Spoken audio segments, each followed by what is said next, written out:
अस्सलाम वालेकुम students. Last time हमने डिस्कस किया था यूरिनरी सिस्टम ऑफ ह्यूमन। वहाँ पे हमने देखा था कि इंसान का जो यूरिनरी सिस्टम है उसमें दो गुर्दे होते हैं और हर गुर्दे में से एक नाली निकलती है जिसको आपने यूरेटर का नाम दिया था। और ये यूरेटर्स जो हैं ये आगे जाके ओपन हो जाते थे यूरिनरी ब्लैडर में, और यूरिनरी ब्लैडर जो है ये यूरिथ्रा के ज़रिए जिस्म से बाहर जो है ये पेशाब या यूरिन वगैरह को ये खारिज करता है। उसके बाद हमने देखा था कि हर गुर्दे में दो तरह की ब्लड वेसल्स इंटर हो रही होती हैं वहाँ पे। एक को हम रेनल वेन कहते हैं, दूसरे को हम रेनल आर्टरीज कहते हैं। रेनल आर्टरी किडनीज को, गुर्दों को खून पहुँचाने वाली ब्लड वेसल है। इसी तरह रेनल वेन जो है ये ब्लड को गुर्दों से दूर यानी कि दिल की तरफ वापस ले जाती है।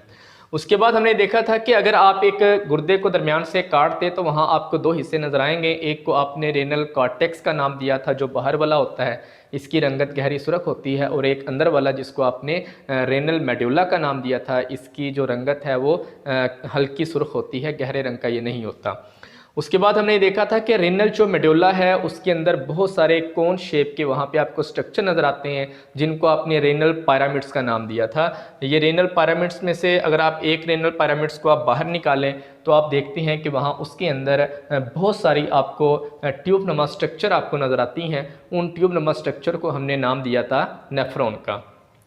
तो नेफ्रॉन जो है, नेफ्रॉन दो तरह की इसकी टाइप्स हैं। इसकी there are two types of nephron. एक को हम कहते हैं कॉर्टिकल नेफ्रॉन और दूसरा होता है जुक्स्टामेड्यूलरी नेफ्रॉन। अब इन दोनों में थोड़ा सा फ़र्क ज़रा समझें।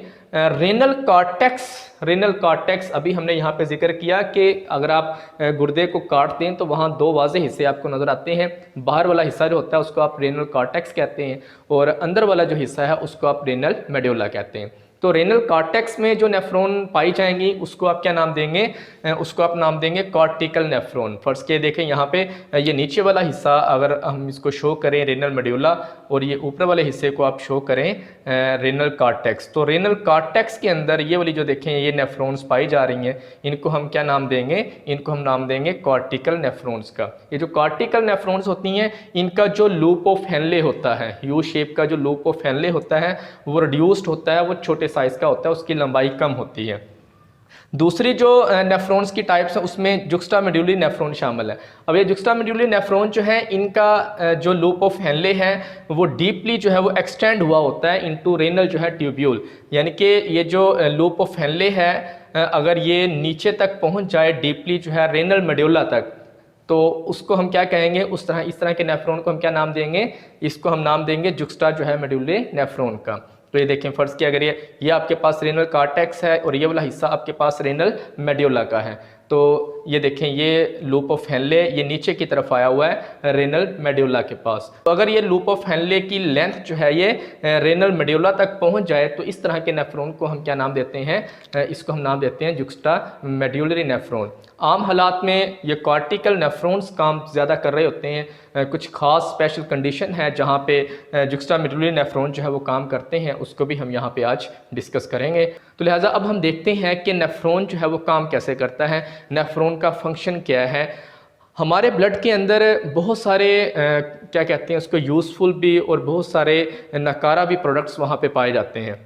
हमारे जिस्म में मुख्तलिफ तरह का मेटाबॉलिज्म चल रहा होता है, उस मेटाबॉलिज्म के दौरान जो है बहुत सारे प्रोडक्ट्स बनते हैं, उनमें से कुछ फ़ायदेमंद होते हैं, कुछ बेकार होते हैं। तो जो बेकार होते हैं उनको जिस्म से बाहर निकालना ज़रूरी होता है। तो ये जो बेकार मादे हैं इनको जिस्म से बाहर निकालने का काम जो है वो कौन कर रहा होता है? वो नेफ्रॉन कर रहे होते हैं। तो सिंपल अल्फाज में अगर आप ये कहें कि नेफ्रॉन जो है ये ब्लड को, हमारे ब्लड को फ़िल्टर करने वाला आर्गन है, तो ये दुरुस्त होगा। तो चलें अब हम नेफ्रॉन जो है उसके फंक्शन की तरफ चलते हैं कि नेफ्रॉन ये काम कैसे करता है, कैसे जो है नेफ्रॉन जो है वो ब्लड को फ़िल्टर करता है। तो एक जो नेफ्रॉन होता है, लास्ट टाइम हमने देखा था कि नेफ्रॉन जो है उसके दो पार्ट्स होते हैं। एक को आपने रेनल कार्पसल का नाम दिया था, दूसरे को आपने रेनल जो है ट्यूब्यूल का नाम दिया था। रेनल कार्पसल के दो आगे मज़ीद पार्ट्स होते हैं, एक को आपने बोमैन कैप्सूल का नाम दिया था, दूसरे को आपने ग्लोमेरुलस का नाम दिया था। तो लिहाजा देखें ये कप शेप का जो स्ट्रक्चर है ये वाला बना हुआ, इसको हम क्या नाम देते हैं? बोमैन्स कैप्सूल का नाम देते हैं। और इसके अंदर ये ब्लड कैपिलरीज जो है इसको हम क्या नाम देते हैं? ग्लोमेरुलस का नाम देते हैं। तो लिहाजा वो ब्लड वेसल्स जो इस बोमेन कैप्सूल के अंदर इंटर हो रही हैं उनको हम नाम देते हैं एफिरेंट आर्टरियोल्स का। ये एफिरेंट आर्टरियोल्स जो है ये बोमेन कैप्सूल में जाके मज़ीद वहाँ पे डिवाइड हो जाती हैं और ये कन्वर्ट हो जाती हैं कैपिलरीज के अंदर। और बोमेन कैप्सूल के अंदर जो कैपिलरीज का गुच्छा बनता है, तो नेटवर्क जो बनता है इसका, उसको हम वहाँ पे नाम देते हैं ग्लोमेरुलस का। तो लिहाजा बोमेन कैप्सूल के अंदर जो वेसल्स इंटर हो रही हैं उनको हम नाम देते हैं एफिरेंट आर्टरियोल्स का, और जो वहाँ से निकल रही होती हैं उनको हम नाम देते हैं इफिरेंट आर्टरियोल्स का। तो ये एफिरेंट जो आर्टरियोल्स है ये बोमेन कैप्सूल में जाके मज़ीद आगे डिवाइड हो जाती है और ये नेटवर्क बनाती है कैपिलरीज का, जिसको आप नाम देते हैं ग्लोमेरुलस का। तो लिहाजा जो ब्लड इन कैपिलरीज के अंदर आ रहा है, ग्लोमेरुलस के अंदर आ रहा है ब्लड, वहाँ पे प्रेशर जनरेट होता है। उस प्रेशर की वजह से इन कैपिलरीज की दीवारों से फ्लूइड जो है यहाँ पे बोमेन कैप्सूल के अंदर आ जाता है, जिसको आप नाम देते हैं ग्लोमेरुलस फिल्ट्रेट का नाम देंगे। ये कैपिलरीज जो होती हैं इनकी दीवारें बहुत ही इंतहाई पोरस होती हैं, छोटे छोटे इनके अंदर पोर्स होते हैं, जिनकी वजह से ये यहाँ पे मटीरियल्स वगैरह सब्सटेंसेस जो हैं ये यहाँ से निकल के बोमेन कैप्सूल में आ जाते हैं। जब ये कैपिलरीज से निकल के बोमेन कैप्सूल में आएंगे ये सब्सटेंसेस जो हैं, तो आप इनको नाम देंगे ग्लोमेरुलस फिल्ट्रेट का। इस ग्लोमेरुलस के अंदर वाटर होता है, साल्ट है, ग्लूकोज है और यूरिया वगैरह इसके अंदर शामिल होता है। कुछ यहाँ पे अमाइनो एसिड्स भी होते हैं, ग्लूकोज वगैरह, इस तरह की चीज़ें यहाँ पे इस फिल्ट्रेट के अंदर होती हैं। इनमें से कुछ फ़ायदेमंद भी हैं, कुछ यहाँ पे नुकसानदेह भी हैं। ये ग्लोमेरुलस फिल्ट्रेट जो है जब ये गुजरता है प्रोक्सिमल कॉन्वोल्यूटेड ट्यूब्यूल से, तो इसमें से कुछ चीज़ों को यहाँ पे जज़ब कर लिया जाता है, दोबारा जो है इनको रीअब्जॉर्ब कर लिया जाता है। वो चीज़ें कौन कौन सी हैं? वो है जी सोडियम क्लोराइड यानी कि NaCl, साल्ट, वाटर, कुछ यहाँ पे न्यूट्रिएंट्स जिस तरह ये ग्लूकोज हो गया या अमाइनो एसिड्स वगैरह हैं, उनको यहाँ से दोबारा जो है रीअब्जॉर्ब कर लिया जाता है। यहाँ से वापस जो है दोबारा इंटरस्टिशियम यानी कि इंटरस्टिशियल फ्लूइड के अंदर जो है इनको दोबारा रीअब्जॉर्ब कर लिया जाता है। इस तरह कुछ यहाँ पे बाइकार्बोनेट रेडिकल भी होते हैं आयन, और कुछ पोटाशियम आयन भी यहाँ पे होते हैं, इनको यहाँ से रीअब्जॉर्ब कर लिया जाता है। तो ग्लोमेरुलस से फिल्ट्रेट किसके पास आ गया? यहाँ पे प्रोक्सिमल कॉन्वोल्यूटेड ट्यूब्यूल्स, यहाँ से कुछ चीज़ों को रीअब्जॉर्ब कर लिया जाएगा। जब ये फिल्ट्रेट पहुँचता है डिसेंडिंग लूप ऑफ हेनले के पास, डिसेंडिंग लूप ऑफ हेनले के पास जब ये फिल्ट्रेट आता है, तो ये डिसेंडिंग लूप ऑफ हेनले जो है ये परमिएबल होता है वाटर के लिए। तो लिहाजा जब ये फिल्ट्रेट इसमें से गुजर रहा होता है, तो इस फिल्ट्रेट में से बहुत सारा वाटर जो है H2O यहाँ दोबारा इसको रीअब्जॉर्ब कर लिया जाता है। डिसेंडिंग लूप ऑफ हेनले से वाटर को रीअब्जॉर्ब कर लिया जाता है, क्योंकि ये डिसेंडिंग लूप ऑफ हेनले की जो वाल्स हैं इनकी ये वाली परमिएबल होती हैं वाटर के लिए। तो देखें ये ऊपर वाला हिस्सा देखें, यहाँ पे इसके अंदर जो फ्लूइड पड़ा हुआ है, जो यहाँ पे फिल्ट्रेट है, उसकी देखें ओस्मोलैरिटी जो है वो कम है, 300 जो है यहाँ पे मिली ओस्मोल जो है पर लीटर। लेकिन जैसे ही आप नीचे जाते जाएंगे तो वाटर बाहर रीअब्जॉर्ब हो रहा है इंटरस्टिशियल फ्लूइड में। तो लिहाजा in descending loop of Henle के अंदर का जो फिल्ट्रेट पड़ा हुआ है, वहाँ पे जब पानी की मिकदार कम होती जाएगी तो साल्ट की मिकदार वहाँ पे ज़्यादा होती जाएगी। जब साल्ट की मिकदार ज़्यादा होती जाएगी तो ओस्मोलैरिटी जो है वहाँ पे बढ़ती जाएगी। तो देखें यहाँ पे 300, फिर 400, फिर 600, उसके बाद नीचे देखें यहाँ पे कितनी होगी 900। क्योंकि जब ये फिल्ट्रेट ऊपर से नीचे आ रहा होता है तो वाटर बाहर की जानब जो है ये बॉडी के अंदर दोबारा इसको रीअब्जॉर्ब कर लिया जाता है। वाटर को अंदर जो है वाटर का लेवल जो है वो कम होता जाएगा, साल्ट का लेवल वहाँ पे फिर एज़ कम्पेयर टू वाटर जो है वो बढ़ता जाएगा, जिसकी वजह से ओस्मोलैरिटी जो है यहाँ पे बढ़ती जाएगी। तो लिहाजा जब ये नीचे देखें यहाँ पे लूप ऑफ हेनले के बिल्कुल नीचे एल्बो के पास जब आप पहुँचते हैं तो वहाँ पे देखें ओस्मोलैरिटी जो है मज़ीद बढ़ जाती है, 12 जो है 100 तक ये पहुंच जाती है। लेकिन उसके बाद देखें यही फिल्ट्रेट जब जाता है किसके पास? असेंडिंग लूप ऑफ हेनले के पास। असेंडिंग लूप ऑफ हेनले के पास जाता है तो ये असेंडिंग लूप ऑफ हेनले जो है ये इम्परमिएबल होता है वाटर के लिए, लेकिन ये परमिएबल होता है साल्ट के लिए। लिहाजा इस यानी कि असेंडिंग लूप ऑफ हेनले से नमकियात को, साल्ट वगैरह को यहाँ से जो है रीअब्जॉर्ब कर लिया जाता है, साल्ट वगैरह इनसे निकाल लिए जाते हैं। रेनल कॉर्टेक्स, ये एड्रिनल ग्लैंड्स जो है उसका ये बाहर वाला जो पार्ट होता है उस हार्मोन खारिज करता है जिसको हम क्या कहते हैं? एल्डोस्टेरोन। इसको कार्टिकोस्टेरॉइड हार्मोन भी कहा जाता है। एल्डोस्टेरोन जो है ये एल्डोस्टेरोन की वजह से यहाँ से जो है नमकियात वगैरह को, असेंडिंग जो लिम्ब है ऑफ लूप ऑफ हेनले का, यहाँ से साल्ट वगैरह को दोबारा जो है ये रीअब्जॉर्ब करवा लिया जाता है। तो लिहाजा जब ये फिल्ट्रेट जाता है लूप ऑफ हेनले की असेंडिंग लिम्ब से, जब ऊपर की तरफ जाता है तो यहाँ से साल्ट वगैरह को रीअब्जॉर्ब करवा ले जाता है। तो देखें जब आप साल्ट को बाहर निकाल लेंगे तो अंदर जो है अंदर की तरफ, ये इस लिम्ब के अंदर की तरफ जो यहाँ पे फ्लूइड पड़ा हुआ है या फिल्ट्रेट पड़ा हुआ है, वहाँ पे साल्ट की कंसनट्रेशन कम हो जाएगी एज़ कम्पेयर टू वाटर। जब साल्ट की कंसनट्रेशन कम हो जाएगी तो ऑस्मोलैरिटी क्या होती जाएगी, कम होती जाएगी। तो यहाँ पे देखें ये 1200 से 700, फिर कितनी हो गई है 400, फिर 200, और यहाँ पे जब आप पहुँचते हैं डिस्टल कॉन्वोल्यूटर ट्यूब्यूल्स के पास तो वहाँ पे पहुँचते पहुँचते कितनी हो जाती है, ये 100 के नज़दीक हो जाती है।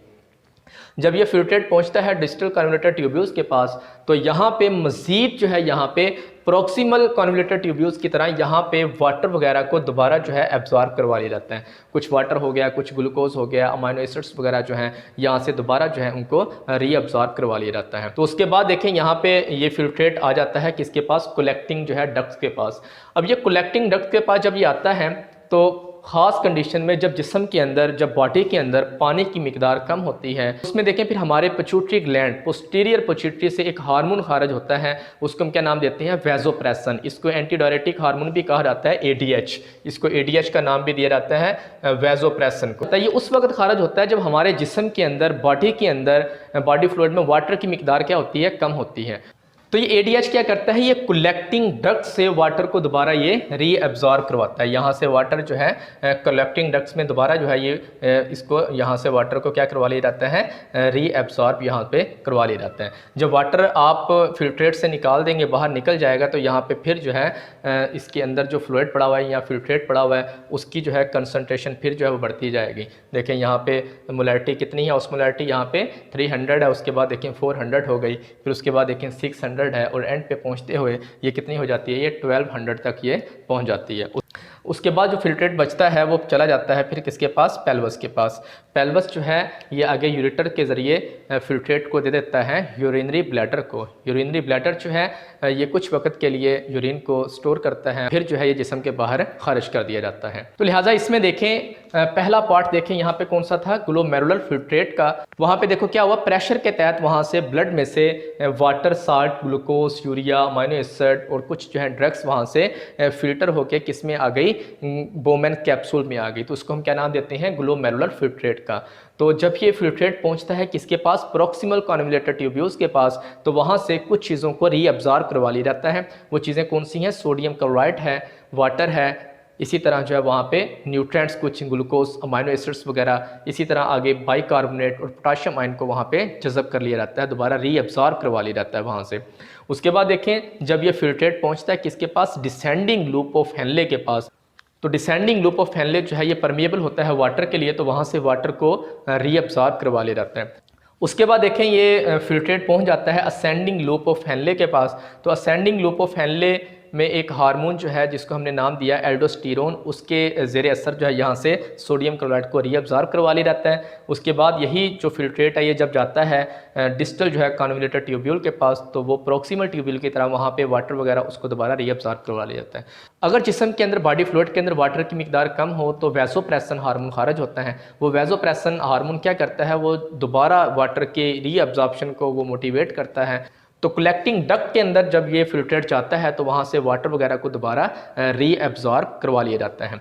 तो उसके बाद ये फिल्ट्रेट को पेल्वस के पास भेज दिया जाता है। पेल्वस आगे यूरिनरी ब्लैडर के अंदर ओपन होता है और उसके बाद जो है इसको जिस्म से बाहर जो है वो यूरेथ्रा के ज़रिए निकाल दिया जाता है।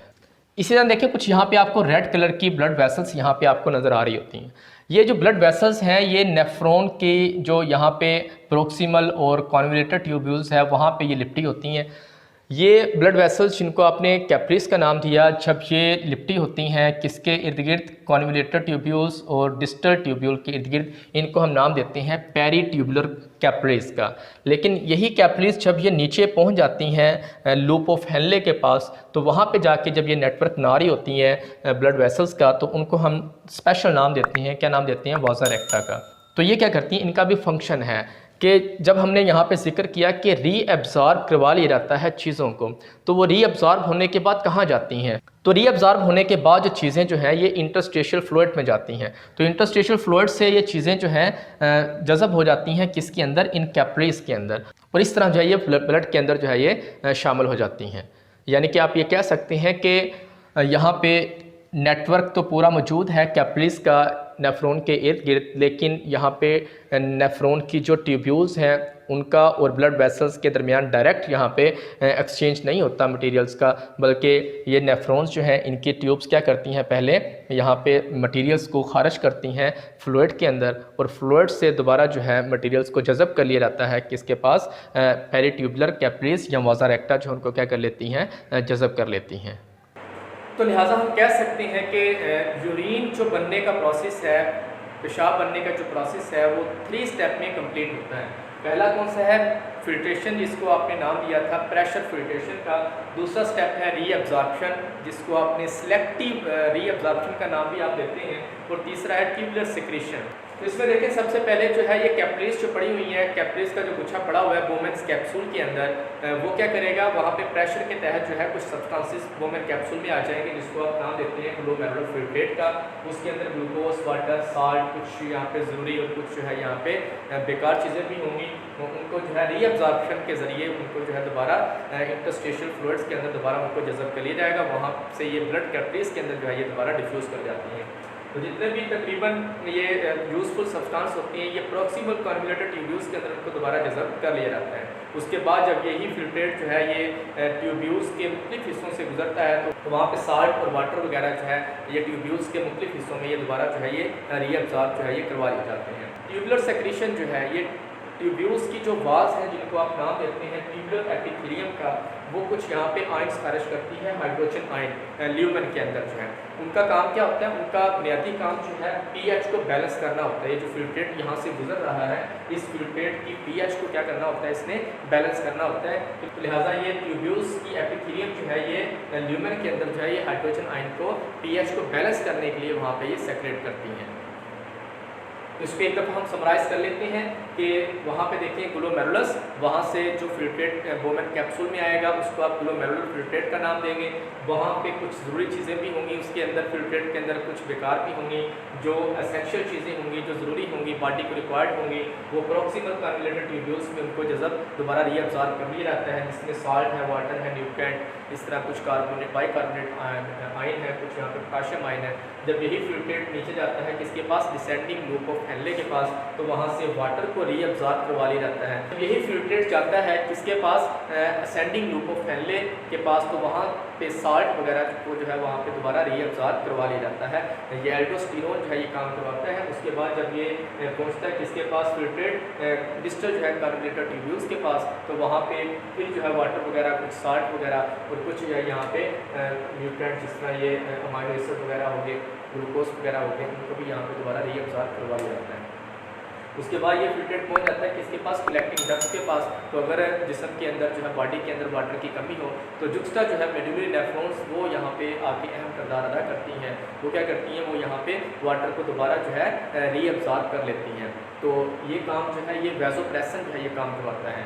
तो छोटी ग्लैंड जो है ये हार्मोन खारिज करता है, वैसोप्रेसन जो है ये वैसोप्रेसन, जिसको एडीएच भी कहा जाता है, एंटीडायरेटिक हार्मोन, उसके जरिए से जो है कलेक्टिंग डक्ट्स से वाटर को दोबारा रीअब्जॉर्ब करवाया जाता है। तो बाकी जो फिल्ट्रेट बचता है जिसको आप यूरिन कहते हैं, उसको पेल्वस के अंदर मुंतकिल कर दिया जाता है। पेल्वस से ये यूरेटर और उसके बाद जो है ये यूरिनरी ब्लैडर और यूरेथ्रा के जरिए जिस्म के बाहर जो है ये खारिज हो जाता है।